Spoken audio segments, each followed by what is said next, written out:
Upcoming இந்தியாவில் launch ஆக போகிற டாப் 4 அப்கமிங் பைக்ஸ் என்னென்ன அப்படிங்கிறத இந்த வீடியோவில் டீட்டெயிலாக நம்ம பார்க்கலாம். ஸோ உங்களுக்கு எந்த பைக் ரொம்ப பிடிக்கும் அப்படிங்கிறத வீடியோவோட கமெண்ட் செக்ஷனில் கமெண்ட் பண்ணுங்கள். இந்த வீடியோ பிடிச்சிருந்தா லைக் பண்ணிக்கோங்க.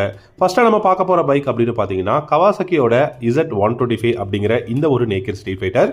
இந்த Z125 நிறைய பேர் எதிர்பார்க்கறதுக்கான காரணம் என்ன அப்படின்னு பார்த்தீங்கன்னா Z250யோட டிசைனும் நிஞ்சா 125யோட கான்ஃபிகரேஷனும் இந்த Z125ல இருக்கிறதுனால நிறைய பேர் Z125 வந்து இந்தியாவில் லான்ச் ஆகணும் அப்படின்னு சொல்லிட்டு ரொம்ப வருஷமாவே எதிர்பார்த்துட்டு இருக்காங்க. அப்கமிங் நம்மளும் எதிர்பார்க்கலாம். ஸோ இந்த பைக்கை பொறுத்த வரைக்கும் 125cc சிங்கிள் சிலிண்டர் ஏர் கூல்ட் இன்ஜின் தான் வந்து கொடுக்க போறாங்க. 15 ஹார்ஸ் பவரும் 12 நியூட்டன் டார்க்கும் ப்ரொடியூஸ் பண்ண முடியும். 6 ஸ்பீட் கியர் பாக்ஸ் கொடுத்துருக்காங்க. 6 ஸ்பீட் கியர் பாக்ஸ் அப்படிங்கும்போது டெஃபினட்டா இனிஷியல் பிக்கப் டாப் இன் பர்ஃபார்மன்ஸ் எல்லாமே நல்லா இருக்கும். அண்ட் பிரேக்குமே பார்த்தீங்கன்னா front and year single disc brake dual channel ABS வந்து இருக்க போகுது. ஃப்ரண்ட் அண்ட் இயர்ல நல்ல பெரிய ரேடியல் டயர் இருக்கும் அண்ட் நல்ல வைடான ரேடியல் டயரா இருக்கும் அப்படிங்கறத சொல்லியிருக்காங்க. 17 இன்ச்சில் தான் அலாய் வீல்ஸ் வந்து கொடுக்க போறாங்க. இந்த பைக்ல டிஜிட்டல் அனலாக் இன்ஸ்ட்ருமெண்டல் கிளஸ்டர் தான் இருக்க போகுது. ப்ளூடூத் கனெக்ஷன் மேபி இருக்கலாம், இப்போதைக்கு கன்ஃபார்ம் கிடையாது. பட் ஸ்டெப் அப் சீட் அதுவும் பாத்தீங்க அப்படின்னா உங்களுக்கு ஸ்பிட் சீட் கொடுத்துருக்காங்க. பில்லியனுக்கு வந்து பாத்தீங்கன்னா கிராப் ரெயில்ஸா இருக்கட்டும், இந்த பைக்கோட கம்ஃபர்டபுள் அப்படிங்கிறது எர்கனாமிக்ஸ் ரொம்ப சூப்பரா கொடுத்துருக்காங்க அப்படிங்கிறது தான் சொல்லியிருக்காங்க. என்னை பொறுத்த வரைக்கும் 1 lakh உங்களுக்கு ஒரு 30-40,000 உங்களுக்கு Z125 கிடைச்சதுன்னா டெஃபினட்டா ஒரு பெஸ்டான entry level naked street fighter இது ஒரு நல்லா இருக்கும். சிட்டில டிராஃபிக்ல யூஸ் பண்றதுக்கு ரொம்ப ரொம்ப கம்ஃபர்டபுளா இருக்கும். ரொம்ப சூப்பரான கான்ஃபிகரேஷன்ல இருக்கு. உங்களுக்கு Z125 பிடிக்குமாங்கிறத கமெண்ட் செக்ஷன்ல சொல்லுங்க. ரெண்டாவதா பாத்தீங்கன்னா யமஹாவோட 125cc MT மாடல். நம்ம எல்லாருக்குமே MT மாடல் பிடிக்குங்க. அது எதனால அப்படின்னு பாத்தீங்கன்னா பைக்கோட இன்ஜின் ஹேண்ட்லிங்கா இருக்கட்டும், கம்ஃபர்டபுளா இருக்கட்டும், சிட்டில யூஸ் பண்ணும்போது அதோட அந்த வெயிட்டே தெரியாத ஒரு விஷயமா இருக்கட்டும், எல்லாமே ரொம்ப நல்லா இருக்கும். ஏன்னா இது வெயிட் ரொம்ப ரொம்ப கம்மியா இருக்கும் MT மாடல். ஸோ அதனால நான் சொல்றேன். அண்ட் MT125 பாத்தீங்கன்னா இந்தியால சேம் MT15ஓட சேம் டிசைன்ல தான் வந்து லான்ச் பண்ண போறதா சொல்லியிருக்காங்க. அப்கமிங் கண்டிப்பா நம்ம வந்து எதிர்பார்க்கலாம். இதோட பிரைஸ் எக்ஸ்பெக்டட் அப்படின்னு பாத்தீங்கன்னா ஒரு 1,25,000 இருந்து 1,30,000 அப்படிங்கிற ரேஞ்சில் நம்ம எதிர்பார்க்கலாம். இந்த MT125 பொறுத்த வரைக்கும் 125cc single cylinder liquid cooled 4-stroke 4-valve engine வந்து கொடுக்க போறாங்க. அண்ட் இதுல உங்களுக்கு 6 ஸ்பீட் கியர் பாக்ஸ் இருக்கும். இந்த இன்ஜின் ப்ரொடியூஸ் பண்ணக்கூடிய பவர் அப்படின்னு பாத்தீங்கன்னா 14.7 ஹார்ஸ் பவரும் 11.5 நியூட்டன் டார்க்கும் ப்ரொடியூஸ் பண்ண முடியும். 6 ஸ்பீட் கியர் பாக்ஸ் வந்து கொடுத்துருக்காங்க. இதோட சீட் ஹைட் அப்படின்னு பாத்தீங்கன்னா 810 mm இருக்கு. 142 kilogram weight, 10 liters of fuel tank capacity அப்படின்னு சொல்லிட்டு ஆல்மோஸ்ட் MT15ஓட கான்ஃபிகரேஷன்ல தான் MT125 வரப்போகுது.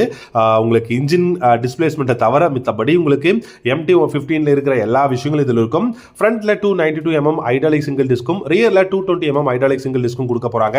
இந்த பைக்லயுமே உங்களுக்கு single channel ABS, traction control இருக்கும். 17 inch alloy wheel front and ரியர்ல இருக்க போகுது. ரியர் டயர் பாத்தீங்கன்னா 140/70 செக்ஷன் அப்படின்னு சொல்லிட்டு உங்களுக்கு பெரிய ரேடியல் டயர் வந்து கொடுக்க போறாங்க. அது மட்டும் இல்லாம உங்களுக்கு digital instrumental cluster, Bluetooth connection, இந்த மாதிரியான ஆப்ஷன்ஸ் எல்லாமே MT125ல நம்ம அப்கமிங்ல எதிர்பார்க்கலாம். மூணாவதா பாத்தீங்கன்னா ஆப்ரிலியாவோட RS4 125 அப்படிங்கிற இந்த ஒரு entry level fully faired bike. Aprilia பொறுத்த வரைக்கும் பாத்தீங்கன்னா உங்களுக்கு ரொம்ப ரொம்ப பெஸ்டான ஒரு பிராண்ட் அப்படின்னு சொல்லலாம். உங்களுக்கு ஒரு பர்ஃபார்மன்ஸ் ஓரியன்டட் பைக்கோ இல்ல ஒரு ட்ராக் ஓரியன்டட் பைக்கோ வேணும் அப்படின்னா உங்களுக்கு எக்கச்சக்கமான பைக்ஸ் இப்போ வந்து குளோபல் மார்க்கெட்ல அவைலபிளா இருக்கு. அவங்க வந்து பாத்தீங்கன்னா இந்தியால RS4 125 அப்படிங்கிற 125cc fully faired bike launch பண்ண போறதா சொல்லியிருக்காங்க. இந்த பைக்கை பொறுத்த வரைக்கும் பாத்தீங்கன்னா உங்களுக்கு ட்வின் ப்ரொஜெக்டர் LED ஹெட்லைட் வந்து இருக்கும். கிளிப் ஆன் ஹேண்டல் பார்ஸ் வந்து கொடுக்க போறாங்க. Use different forks, monoshock suspensions, 12 liters of fuel tank capacity, front and rear alloy wheel, அதே மாதிரி நல்ல வைடான ரேடியல் டயர் அப்படின்னு சொல்லிட்டு நல்ல ஒரு பெஸ்டான கான்ஃபிகரேஷன்ல ஆப்ரிலியாவோட RS4 125 அப்படிங்கிற 125cc பைக் வந்து இந்தியாவில் லான்ச் பண்ண போறாங்க. அண்ட் இந்த பைக்குமே பாத்தீங்கன்னா உங்களுக்கு டிஜிட்டல் அனலாக் இன்ஸ்ட்ருமெண்டல் கிளஸ்டர்ல வரப்போகுது. இந்த பைக்கோட வெயிட் வெறும் 140 கிலோகிராம் தான் இருக்க போகுது. ரொம்ப ரொம்ப வெயிட்லெஸ்ஸான ஒரு ஃபுல்லி ஃபேட் பைக். கண்டிப்பா சிட்டில யூஸ் பண்றதுக்கு ரொம்ப கம்ஃபர்டபுளா இருக்கும். அண்ட் உங்களுக்கு ஃப்ரண்ட் அண்ட் இயர் உங்களுக்கு single disc brake, single channel ABS எல்லாமே வரதுனால டெஃபினட்டா ரொம்ப பெஸ்டான ஃபுல்லி ஃபேட் பைக்கா இருக்கும் என்ட்ரி லெவல்ல. சோ நீங்க இந்த RS4 125 பத்தி என்ன நினைக்கிறீங்க அப்படிங்கறதையும் கமெண்ட் செக்ஷன்ல சொல்லுங்க. கடைசியா நாலாவதா பாத்தீங்கன்னா TVS ஓட Apache RTR 125 மாடல். டிவிஎஸ் பொறுத்த வரைக்கும் பாத்தீங்கன்னா இந்த அபாச்சி மாடல்ல நமக்கு 125cc மட்டும் தான் இப்போதைக்கு லான்ச் பண்ணல. 310 வரைக்கும் நமக்கு இப்போதைக்கு அவைலபிளா இருக்கு. 125 அப்படின்னு பாத்தீங்கன்னா இப்போ ரீசெண்டா RTRல 160 இல்ல RTRல 200 4V லான்ச் பண்ணிருக்காங்க. சோ அந்த மாதிரியான பை ஃபங்க்ஷன் LED ஹெட்லைட்ல தான் வரும் இந்த அபாச்சி RTR 125 அப்படிங்கறதும் சொல்லியிருக்காங்க. சோ இது வந்து பாத்தீங்கன்னா எனக்கு தெரிஞ்சு ரைடர் 125க்கு மேல தான் பொசிஷன் பண்ண போறாங்க. நல்ல கான்ஃபிகரேஷன் இருக்க போகுது. அதே மாதிரி பாத்தீங்கன்னா நியூ டிசைன் நம்ம எப்படி ரைடர் 125ல ஒரு வித்தியாசமான டிசைனில். ஏன்னா அப்போ பார்த்தீங்கன்னா அப்பாச்சி மாடலில் உங்களுக்கு சேம் டிசைனில் இருந்தது.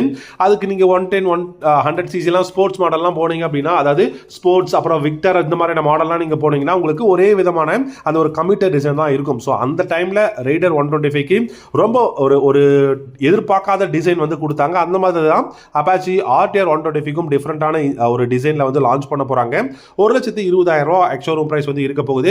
இந்த பைக் அப்பாச்சி ஆர்டிஆர் 125 பார்த்தீங்கன்னா உங்களுக்கு ஹீரோவோட எக்ஸ்ட்ரீம் 125க்கும் உங்களுக்கு ஹோண்டாவோட உங்களுக்கு ஹார்னெட் 125க்கும் ரைவலாக இருக்குங்கிற மாதிரி சொல்லியிருக்காங்க. நம்ம வெயிட் பண்ணி பார்க்கலாம். ஸோ உங்களுக்கு இந்த 4 பைக்ஸில் எந்த பைக் பிடிக்குங்கிறத கமெண்ட் செக்ஷனில் சொல்லுங்கள். தேங்க்யூ.